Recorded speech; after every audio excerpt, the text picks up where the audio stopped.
vulnerability is always risky every Yes. time. And you have to risk rejection to get connection. hmm And that's scary. But just because something feels scary doesn't mean that's a sign not to do it. Welcome to the Get Your Marriage On podcast. I'm your host, Dan Purcell, a Christian marriage and intimacy expert and coach. I'm on a mission to help couples have the best sex and most emotionally intimate marriages possible. Our episodes cover topics you've always wondered about and are packed with practical advice designed to help you take your marriage to the next level. My hope for you after listening to today's episode is you'll laugh a little, be inspired, and gain some practical tools that you can use to improve communication about intimate things in your marriage. My guest today is Alyson Bullock. We've been friends for a couple of years. She's a marriage and family therapist and has a popular Instagram account, Relationships with Allie. I recommend you follow her if you don't already. Today, Alyson and I are going to chat about questions that I've received from many of you listeners. We'll cover topics such as how to talk to your spouse about wanting more variety and spice in the bedroom. We'll also talk about the flip side, how to talk to your spouse if what they want to do with you in the bedroom is a bit too much outside your comfort zone, how to discuss mismatched sexual desire, and how to address resentments in your marriage, especially when things feel lopsided when it comes to sharing household chores and the mental load of running a home. So you're in for a real treat. We're going to talk about some really fun, practical things today. Sextember is also right around the corner. Be sure to download the Intimately Us app and join along. Sextember is so much more than increasing sexual frequency for a month. It's about identifying one or two obstacles that typically get in the way of a deeper, more meaningful connection between you and your spouse. Couples that participate in Sextember in the past have written to me saying that they feel closer, that they're better at listening to each other, that they feel more cherished, and they're having a lot more fun together. In addition to Sextember, enrollment is open for my signature program, the Get Your Marriage On program. This is for couples and individuals that want a more solid relationship. And this is how you can work with me one-on-one privately and let me coach you through applying the principles that we talk about on this podcast into your marriage. Over 100 couples have been in this program, and it's been a life changer for them. Couples who participate find practical tools that transform their marriages. And all these details are at getyourmarriageon.com. You can click on programs or click on the results link. Now, let's begin this conversation with Alyson. Alyson, welcome to the Get Your Marriage On podcast. How are you today? Hey, thanks so much. Thanks for having me. I'm doing well. I just swam outside for a few hours. It's a beautiful day, so I'm happy to be here. Very good. Now, you've been married for how long? 9 years. We just hit 9 years, Great. and it's been great. Yeah, we met at BYU. I was a freshman. Sean, my husband, is 4 years older, and he got a lot of flack for picking me up at the dorms for our first date. That's funny. And like 18 months or 20 months later, you're married from that point, it seems like. Yes. Yes. I went on a mission to Milan, Italy, where Sean had actually also served prior. And we had that connection. And then, 2 months after I was home in typical LDS fashion, I was engaged and we were married 4 months after that. Very good. Today, I want to talk to you because you're a trained therapist. You're also really into relationships. I love your Instagram. You're really good at challenging people to think through how they respond in Yep. various circumstances. So, I've got a few scenarios I've put together, and they all kind of follow this theme of how to communicate about sex in marriage and as well as sharing the mental load in the home to create a better relationship. Should we dive into these? Let's dive in. I'm excited. Great. Okay, here's the first scenario. This is what this person said. We've been married for 12 years and have 3 kids. Our sex life has its ups and downs, seasons where it's dry as a desert, but other seasons where it's lush like a rainforest. Lately, though, it's been more on the dry spell side, but not for lack of frequency. We still have sex, but it's become quite routine. My wife uses a vibrator, which is fine, but it's as if we have sex where she uses the vibrator to have her orgasm, and then it's my turn to have my orgasm, and then we clean up and go to sleep. I want more passion, but I think my wife likes it the way it is and doesn't want to change the routine. I'm afraid if I suggest doing sex in any other way, we'll go back into a drier spell. What advice do you have for me? Wow. So a few things stick out to me. And the first is that he says, well, does he say he? I don't know. I'm It's a I'm he. assuming. Uh-huh. Oh, Yep. it's he, okay. Uh-huh. He says, "I'm afraid if I suggest." And "I'm afraid" stuck out because vulnerability is always risky every Yes. time, and you have to risk rejection to get connection, Mhm. and that's scary. It makes sense to be afraid of that. So, of course, you weigh the pros and cons, but what I want this person to remember is that just because something feels scary doesn't mean that's a sign not to do it. And Right. so I think having the conversation is necessary. I would start with what's going well. So I'm so happy we both have an orgasm. I'm so happy that you're comfortable with the vibrator. And I'm happy to have you come first if you want. And then maybe pose some questions. So, what if I tried using the vibrator on you or on me, right? Right. Or what if we switched up the order? What if we tried the vibrator during penetration? So, using things that are already working and just posing some questions about how could we adjust these to make something a little more interesting. In relationships, we often prioritize our own comfort a lot. Mm, Like in this case, I'm afraid to rock the boat or mhm, whatever it is. mhm. We have that strong tendency, and I like what you said. We got to risk rejection to get connection. Has a nice ring to it, Yeah, but yeah. that risk is scary. Why do we tend to prioritize our own comfort over taking risks? I think it does depend on the person. Some people are naturally more risk averse than others, Hmm. but generally, don't we all want to self protect? I Yeah. think that's just a human part of us, especially when you think about inner child work. We just want to be safe. We don't want anyone to be mad at us. We don't want anyone to dislike us. And I think that's just a really natural, common human experience. Right. Right. Yeah. Any other thoughts? Maybe from the wife's perspective here. Yeah. Well, I was thinking about if he were to introduce this topic, kind of got past his fear and said, I want to try some new things and risk a possible dry spell, I would say set aside a night for this. So Hmm. set aside, like, we're getting a babysitter or we're going to a hotel, or make it special so there's not stress. So you can slow down in private, have the conversation in a setting where no one is going to be too distracted or, thinking about a million other things. And I think the conversation will go a lot better if you Hmm. do that. And then one other thought I had was you also could still have the same sex routine. So, like, she uses the vibrator, then it's my turn, but switch up where you do it, or switch Hmm. up how you're talking while you do it, or if there's Hmm. music or no music. So, there are definitely ways to change things up while still helping her feel safe in that routine. Gotcha. Great. I wonder for a couple like this if the root of the issue isn't the vibrator Mhm. and it's not the order in which they're doing sex.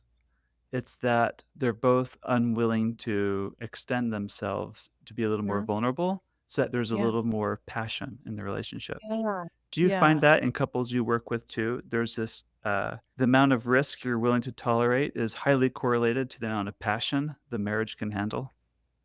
Oh, I hadn't thought of it like that, but I definitely think that would apply. One time, we were so furious at each other. Uh huh. We weren't talking at all, and I literally was in my head saying, like, "I have to do something to break the ice." Uh huh. And I was afraid because, we were upset because we were supposed to go on a date, blah, blah, blah, etcetera. Yeah. Sitting there, and I reach over and just put a hand on my husband's back. Hmm. That's all I did, but it was risky, and I Yes. had to risk that, and then, you know Next what thing. happened. Uh huh. Right. Right. Uh huh. Definitely, it was about taking a risk, and that's kinda where the passion and the freedom and all that came from. Great. All right. Love it. Take a risk. If things are Yeah. routine, it's because you're afraid to take a risk. Take Mm. a risk. All right. Next scenario. Ready? This is the Ready. wife saying, my husband has a past of pornography use. When I found out 3 years of his pornography use into our marriage, I was devastated. I don't think he has viewed porn in a while, and I am glad that we're past that stage. But he wants to do what I think are kinkier things with me in bed. I'm kind of a plain Jane vanilla type person, and I'm afraid that his ideas come from porn, and that's what's driving it. He wants to sext with me more. I have done it a little, but I'm afraid that doing it more will invite him to go look at photos of other naked women. Of course, we have a hard time discussing these things face to face. Can you help me? I really feel for this person. It's such a hard position to be in. I think even if porn use isn't currently happening in the marriage, it can still just bring up a lot of emotions and fears and insecurities. And so I'm just feeling for this person, but I appreciate that it sounds like they're willing to try. She says, "I've done a little, but again, I'm afraid." Yes. And so when I think about this couple, I think really there needs to be more open communication, more honest communication, even though it's a really challenging topic that could possibly bring up a lot of shame. Hmm. I think it's important to talk about it. And the main thing I would wanna have them talk about is, what is the purpose of these types of things for you? So, Right. husband, what is the purpose of wanting to try some kinkier things or wanting to sext? And if that purpose feels very genuine and authentic to creating a more loving relationship with each other, to creating a more passionate relationship with each other, then maybe the wife will feel safer, but she has to be able to hear that from him. Right. Right. Yeah. So Yeah. as I think of the root of the issue here too, and you mentioned honest communication, Mhm. I can see how that would be difficult for this couple when he was hiding pornography use and then she found it, right? So Yeah. she kind of has this default setting of there might be more behind his story that he's not telling me.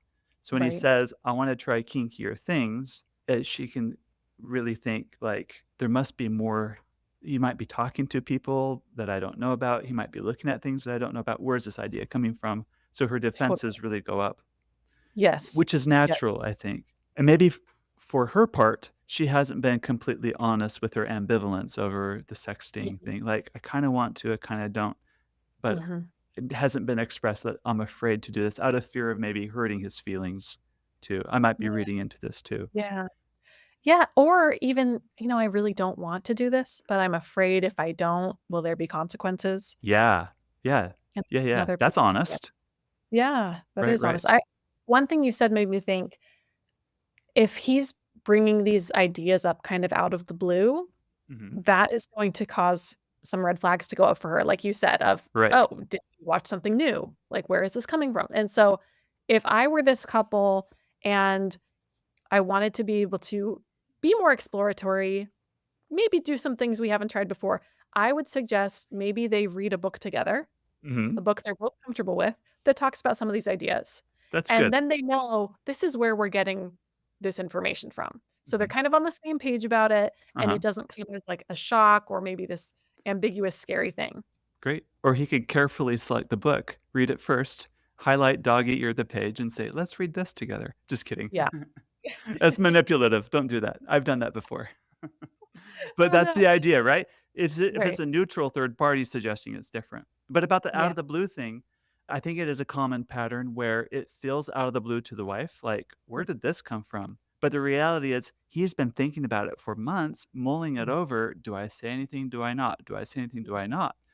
And he's thought through the scenarios, he thought through these things, but for all she knows, it's feels like out of the blue for her, like it was a spontaneous thing. Yeah, and one thing actually that you posted a few weeks ago, I think, relates to this in my mind, which was you said something about how you tried something new and you wanted your wife to like it as much as you had, right? Yes, And uh-huh. so you have to be careful about encouraging like, "Oh, like, how was it? Did you like it?" Etcetera, instead of waiting for her to express that. And I think, the same principle still applies in a scenario like this. There has to be space for wife to say, "I didn't like that," or "I don't wanna try that again," or "I did," without it all coming from him. Yeah, right, right, right. That's good, that's good. But one more thing for this couple, if this is a really scary topic, I would say bring in a third party. So get a couples therapist or an intimacy coach and have that third party there to help facilitate this conversation, even just 1 or 2 times, and then you'll be able to talk about it a lot more easily on your own. Great. Yeah, it kinda gives you the training wheels, so to speak, to Mhm. get your feet under you, so you're more capable of having these conversations together without Absolutely. always depending on a third party for that. Yeah.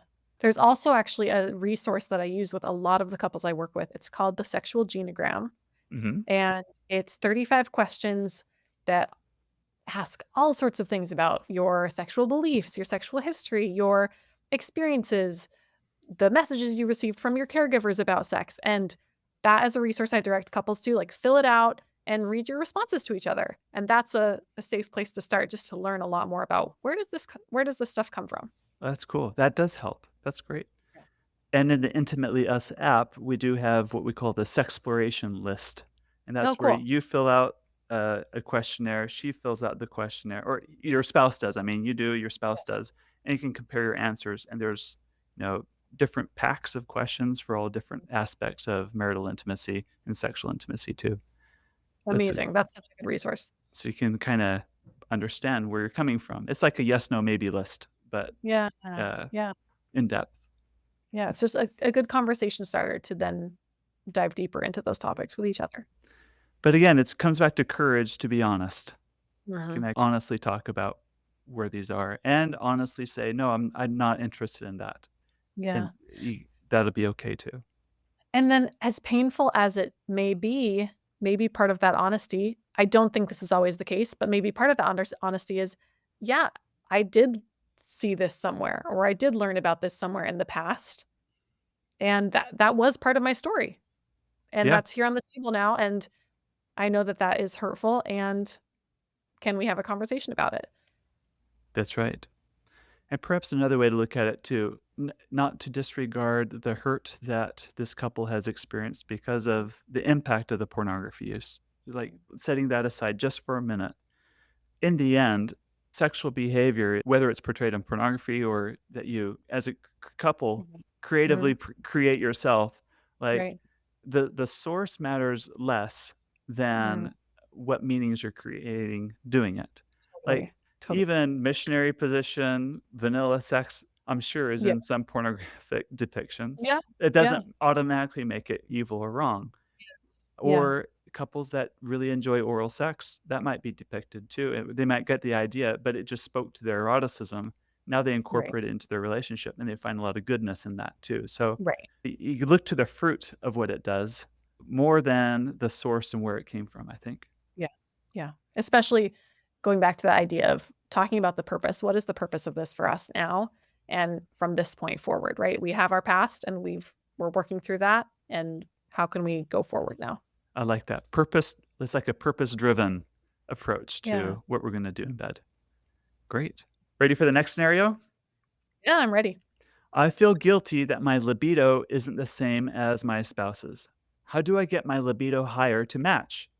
I don't think about sex as often because my mind is preoccupied with what our kids need, my projects at work, drama with extended family, and frankly, I'm still tired and haven't caught up on sleep since my kids were sick last. I just don't have the energy like my spouse does. Mm. Yeah, this is pretty common. This rings true for a lot of people, I think. Yeah, I think so too. Is this female It's sharing? written generic, so I think we can assume female, but I've worked with couples where it's the male with lower sex drive. So Yeah. I want to put that Oh, caveat there that if you're yeah. in a marriage where you're the wife with a higher sex drive, there's nothing wrong with you. There's it's not like you're a freak. That's not the case. Yeah, In marriages, just as you can marry someone who's taller than you or shorter than you, you're going to marry someone who has higher sex drive or higher desire for sex than you. And totally. over your lifetime, it can flip flop too. So, who is higher desire or lower desire, I think matters less for a question like this. But let's assume it's the female with the lower sexual desire Yeah. for the intents of this question. Well, and the reason I ask that is because you have talked about, and I've learned from other people in this field as well, about the desire to arousal framework. Yes. And so, how often for men, desire comes first, Yes. arousal second. Often for women, arousal comes first, desire second. Yes. And so, it's tricky in this like low libido situation if you think, I'm just not into it. For a lot of women, you sometimes it really is helpful to get into it and then you want it. And Right. then that's when your desire kicks in. Then that's when you feel like, "Oh, this is Uh-huh. nice."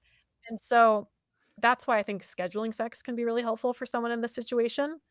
So of all my things to do, this is one of them, and Uh-huh. once I start, then I'll start to enjoy it, then I'll start to feel that desire kick in. Right. That can be one way to go about it. But I think she did say, or the person says, I think male or female, this applies, that they want to get their libido higher. Hmm. And I would also look at medical stuff going on. So I would look at Right. any medications that they're taking, any other medical challenges or issues that are happening first to make sure that that's not what's impacting it. So I would make sure that all those bases are covered because a lot of medications impact libido, a lot of other things, autoimmune diseases, et cetera, impact libido. So I would get that checked out before trying a bunch of other stuff. Right. And there can also be like men create more testosterone, and testosterone does help towards higher sexual desire.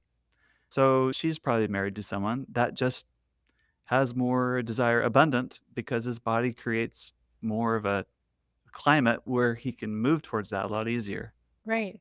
Right. And so comparing yourself to your husband, like, shouldn't my libido be as high as his? You might be asking yourself an impossible question, and you're setting yourself up for failure just to begin with because of biology.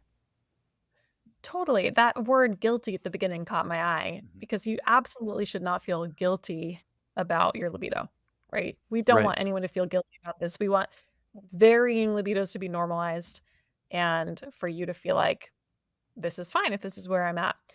One other thing coming to mind is that emotional connection can really increase libido. And so I would have this couple look at with all the stuff going on, are they connecting emotionally? And if they're not, then it's gonna be pretty hard, usually for the woman, to feel like she wants sex. Yes. And so that's an important place to start as well. Yep, and it's hard to connect emotionally when you're just running ragged all the time too. Yeah, So, yeah. you gotta look at all of this, definitely. You also mentioned how this can flip-flop over your lifetime, Mhm. and so patience, having patience with each other, and I like to use this phrase with my clients. I say, "I feel this way for now, not forever." I like that. I like that. Yeah, okay to feel this way for now. Good. Hopefully that's helpful for anyone in a similar situation. I just do wanna say one more thing to like, thinking that your libido has to match your spouse or there's something broken about you, I think is a counterproductive thought because 'cause you're Yeah, I agree. placing an undue demand on yourself, and I think that pressure is gonna be counterproductive, and it's, gonna work against you trying to have a higher libido. Right, right. It's like last week, I tried to go to sleep early and I wasn't tired. But the more I thought about wanting to go to sleep, the harder I tried to sleep, the more awake I became. I think sometimes we Right. try to force our libido, like, come on, increase more. And I think it works against us Totally. in that same way. Yeah. Yeah, if you fixate on something too much, it's gonna be hard to get there. Yeah. All right. Here's our last scenario for the day. She says, I got the courage to ask my husband the other day what's hard about being married to me. So she's asking him, honey, what's hard about you being married to me? He Right. said that I'm too strict and don't let the kids play enough. This brought up a lot of resentment. My husband is a happy go lucky guy and is playful with the kids. I feel like I'm the one left to discipline, to teach the kids to do their chores first before they can play. But my husband wants them to be able to play and worry about their chores later. I resent that I'm the one that has to do all the work and he gets to do all the play and then tells me I need to play more. When I first read this scenario, I thought, "This would drive me crazy." If my husband said that to me, I would be so upset. Uh-huh, So right. I get where she's coming from because a lot of times in this type of relationship, the bad cop, right, feels that they have been forced into that role, and Yeah, that really sucks. It uh-huh. really sucks.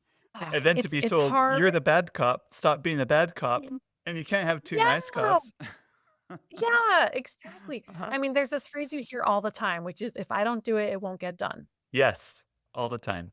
Mhm. And that is a heavy weight for the person in the relationship who's carrying the mental load, and who's carrying the discipline load, and who's carrying all of those things that kind of keep the household running.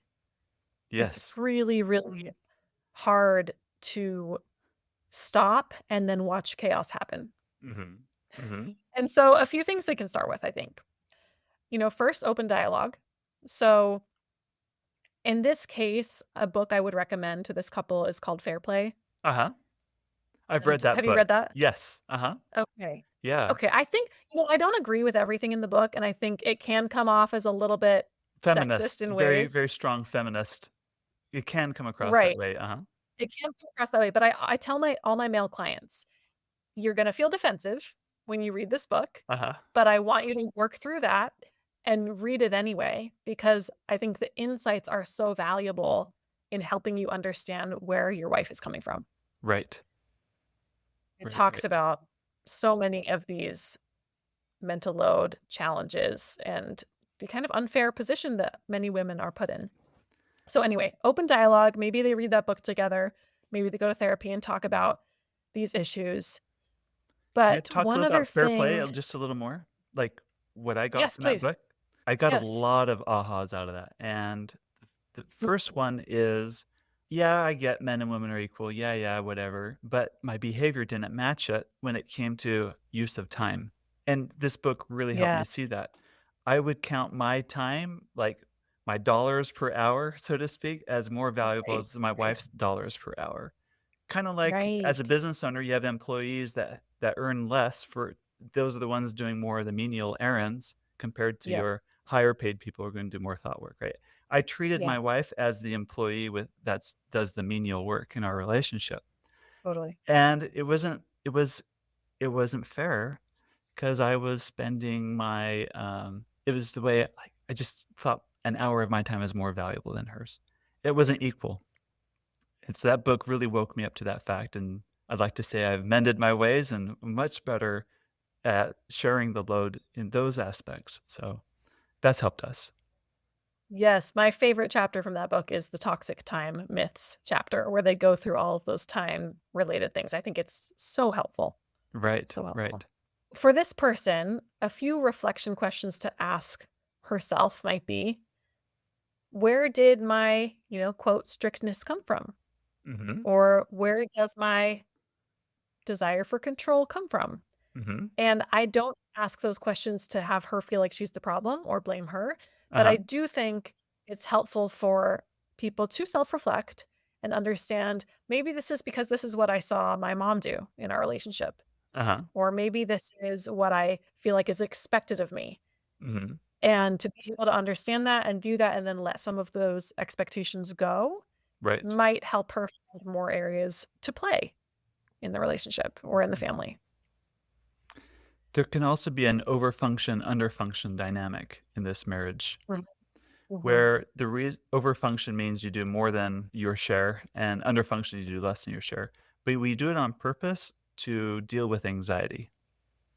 Like, she's Hmm, uncomfortable with the idea of leaving some things to him, therefore she does right. more because in the moment you feel better because at least I got the dishwasher loaded the right way, right? At least so you feel better in the Right, moment, but then you right. have resentment afterwards, and then the under functioner, hey, they don't have to put as much skin in the game and they get the benefit, so but that precludes them from really growing and developing as a full person too. They don't learn vital skills, how to relate emotionally and relationally with other people if you're constantly under function. Absolutely, and I see this a lot with couples that come in for therapy, is the under-functioner will not really be invested in therapy because it doesn't benefit them, Right, right? They are right. benefiting from being the fun parent, Yes, yes, and to yep. change that is gonna be really hard, so of course, why would they wanna come or invest in that? Right, right, right. I had a business partner once, and I was the over-functioning business partner, and he was the under-functioning business partner, and we couldn't have honest conversations about it. That was my first mistake. And I would just overfunction and keep overfunctioning, thinking if I kept doing this, he will appreciate me and then finally step up and do his part. But I perpetuated the problem until it became such a severe problem, the partnership couldn't hold together and the business partnership dissolved. Right, And looking back, it would have been very different had could be more honest about the underfunctioning or address my own overfunctioning. absolutely. I think your word honesty reminds me of how important it will be for this couple to talk about the resentment honestly. She says it's brought up a lot of resentment, and resentment is poison to a relationship. Hmm. And so being able to have some honest conversations where she can express what this has done to her emotionally, what this means for her, how she's viewing herself now, and all the self doubt of, wow, are my children going to think I'm boring or strict? And there's so much there, but he really is gonna have to learn how to listen Hmm. and understand his role. And I think, at least from what I have seen with the couples that I've worked with, it can bring up a lot of defensiveness for many men when their wife expresses this resentment. And so it's helpful, again, a plug for therapy or coaching, whatever, helpful to do it with a third person present to be able to identify the defensiveness, help them both re regulate, and then talk about the deeper issues in a safe environment. That's great. Anything else you want to talk about when it comes to regulating and talking in a safe environment? Regulating. I wish more couples took breaks. Uh Right? A huh. lot of people try and start these deep conversations and think that they have to finish the conversation right then. Hmm. But if you're escalated, you're not hearing what your partner's saying. Right. So take a break, but you always have to tell them when you're coming back. That's the number one rule of the break is I will be back in 20 minutes or let's talk about this tomorrow morning at 10 a.m. Because if you don't, then one person's going to feel abandoned and be like, okay, we're never talking about it again. Right. And then you just spiral more and more and more. Right. So I think taking breaks can really help with regulation. What else helps with regulation? You mentioned taking a break, maybe sleeping if you're doing it the next day. What else Have you helps? have you ever done co-regulation exercises? No, what's that? Okay, so this is the theory that our bodies and our nervous systems can be really in sync with someone that we're in a room with. Hmm. Think mother and baby, Yeah, right? yeah. Mom Uh-huh. and child, they're breathing together, they're so in sync. You can do the same thing with your partner. And so what this looks like during a session is I will tell a couple to turn and face each other and hold hands and look at each other and just breathe and try and match their breath. Uh-huh. Or I'll have them sit back to back, same thing, and just based on the touch of their back, I'll have them breathe and try and be in sync with each other. Hmm. Exercises like that are really unnatural at first in the middle of a fight. Yeah, yes, absolutely. They Uh-huh. they help regulate you so well because every single time, there has not been a time I've done that with a couple where they haven't said, "Oh, I feel better now." I feel more calm. I feel like I can talk about this in a Yeah, healthier way. right. And I think the key to all that is you have different parts of your brain, right? You have the very highly reactive emotional center of your brain, but that's different than the thinking part of your brain. So in a fight, Right. when you're emotionally stimulated, you're not processing, you're not thinking with the more advanced, you know, prefrontal cortex part of your brain. Total. And guess which part of your brain is involved in creating and forming relationships and solving problems in that relationship? It's the front part of your brain, right? That prefrontal cortex. But Oh, yeah. if you can't reach it because you're too activated, you do need to learn how to what as I like to say, calm the heck down to reach Yeah. it. That's good Totally. co-regulation exercise. Any other exercises you like to give couples? Those are the ones that come off the top of my head. How about you? What do you do? I like to go for a walk or a run when I'm Yeah. activated because it Yeah. movement to me just helps me calm down. Another thing that helps me in the Yes. moment, if I can't do that, is I just call it a five senses scan. It's like, what do I see, smell, touch, Mhm. taste right now? And that kind of grounds me a bit. So I think that helps. But I think it's a practice. It's I something love you get better at. You got to put in the reps, right? You got to get better and better at this ability to totally. calm the heck down so Yeah. that you can think. Yeah. Yeah, I'm gonna use that phrase from now on. Love that. Great. Good. Allie, anything else you want to share? Yeah, on the topic of fair play and mental load and all that, this is something that comes up, I think, in most relationships, including my own. Even though I'm a marriage and family therapist, that does not mean I have a perfect relationship. And when I became a fair play facilitator, I thought, okay, I have to do this in my own marriage. Hmm. We're going to be so on board. We're going to be so good at this. There's going to be no tension with household tasks, etc.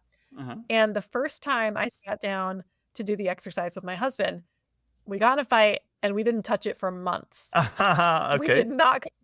And so meanwhile, I was, helping other couples do this process, but I wasn't going to bring it up again in my own relationship.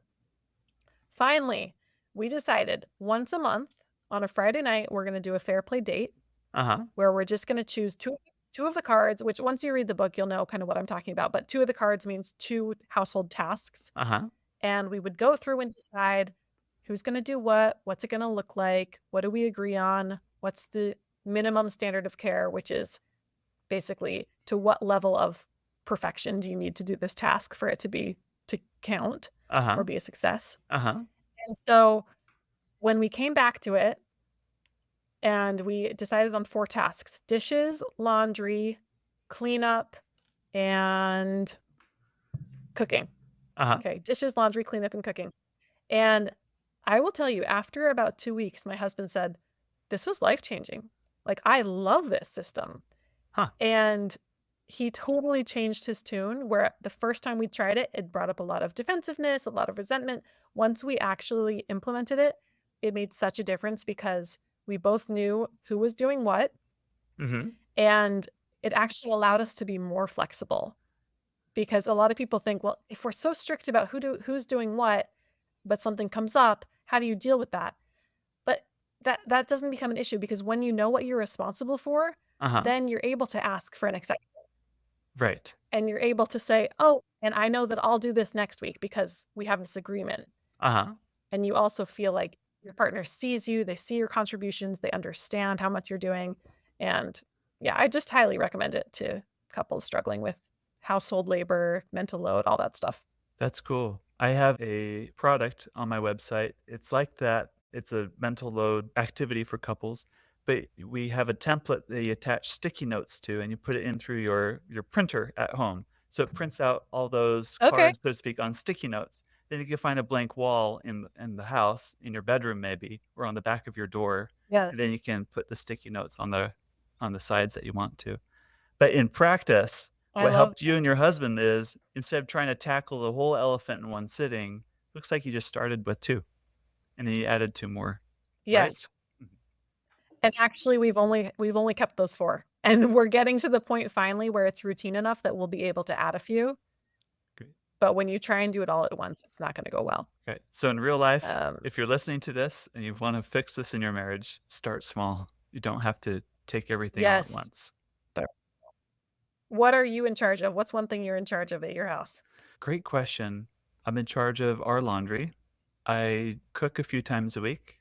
I do the trash. I pay the bills. I do the big shopping like Costco and things like that. I will meal plan. I will do transportation for kids for some of the things, especially in the evenings. I joke and call it Yeah. my second job. I'm a taxi driver. Has it always been like that in your relationship? No, not always. I think I've really stepped up more over the years. Mhm, And mhm. And here's the thing about me. I'm an entrepreneur. I've got the entrepreneur brain. And like a stereotypical entrepreneur, it's you're in startup mode all the time, so you're working all the time. Okay. And my habit used to be I'd go to work, work a full day, running teams, trying to build the business. And when I'd leave the office, I'd have a little to-do list on my phone or on a piece of paper of what I would get to that night after the kids are in bed. So I'd come home, family Mhm. time, clean up, kids in bed, and I just look forward to a few hours of quiet to myself without the phone ringing, without emails Yes. bombarding me. I could just think. And I would Yeah. be most productive, that was most 2 hours of productive time in my entire day after the kids are in bed without Right. being in an office environment. It's when I wrote my proposals or had to do my deepest thinking. And I cherished and craved that 2-hour evening time. But I was working all the time. But this was the pattern, this is a Mm. standard operating procedure in my marriage for 12 years. This is just the way we did things. Okay. And then we discovered sex. I say that half joking. Then we discovered, like, Yep. that's when we really had our, ahas, our epiphanies as a couple that, "Wait a minute, um, Yes. Yeah. there's" w and we really looked at each other, and in the middle of all those really deep, vulnerable conversations we're having, trying to discover our sex life and what it is, which is the Mhm. genesis for Get Your Marriage On. Yeah. Out of that also came all of these things talking about being more honest, right? Like hidden resentments that I had no idea about Yeah. was my time, that 2 hours in my home office doing that work away from my wife. Yeah. And, Wow. she would usually just read a book in bed, which meant was her recipe for falling asleep, and I'd come into bed later, and then we'd go to bed. I'd sleep with her, of course, but Yep. it was kids are in bed, poof, I'm off on a different planet. So fixing that at first was really scary for me because that was Mm. my most cherished time for me to do work, and now I'm being asked to give it up to be with my wife. On the surface, look like a it was a sacrifice, but I wanted a better marriage. So giving that up at first was really scary. And I had to break habits. I had to break the habit of making the to-do list before I leave the office every day. But Mhm. as I pushed myself towards and I committed to no longer work at night at home and instead be more present with my wife and try to have a better relationship with her, Mhm. I saw the benefits. It took a month, but the benefits were really clear. Okay.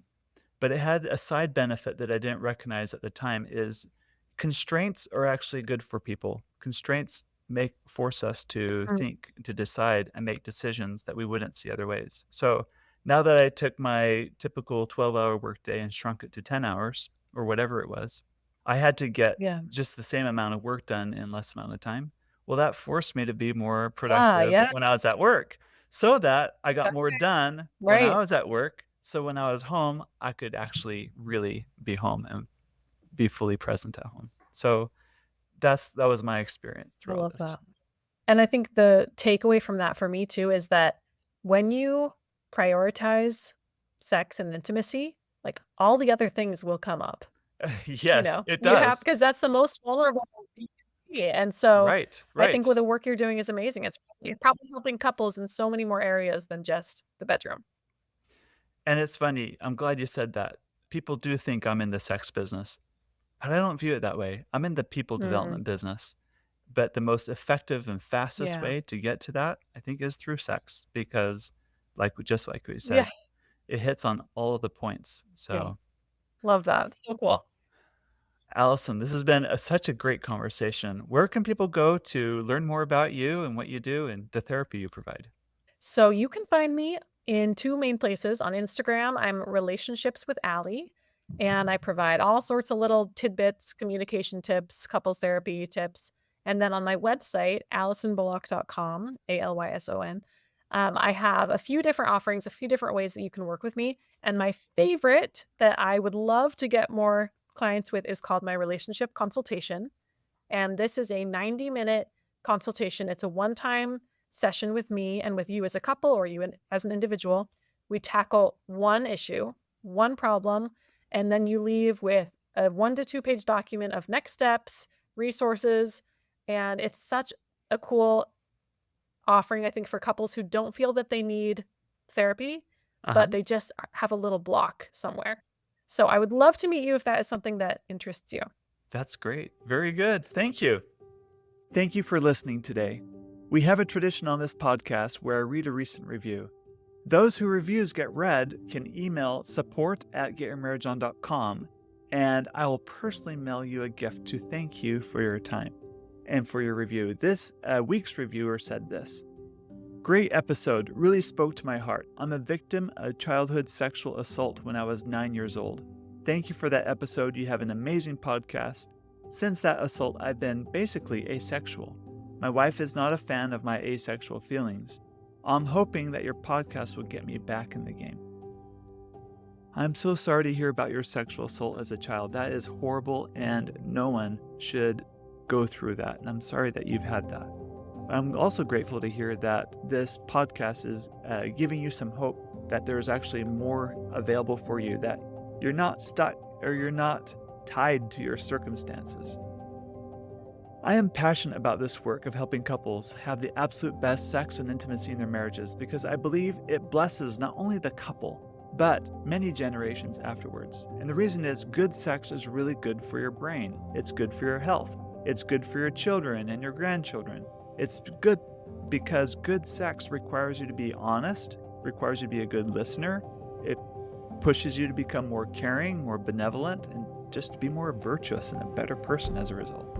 So if this podcast has been helpful for you, please consider leaving a review today or sharing this podcast with your married friends or downloading our apps. Intimately Us is our most popular app, and it's great for any married couple. All right, thank you. Talk to you next week. Thank you for watching this video. If you'd like more great content like this to help improve intimacy in your marriage, click the subscribe button. See you in the next video.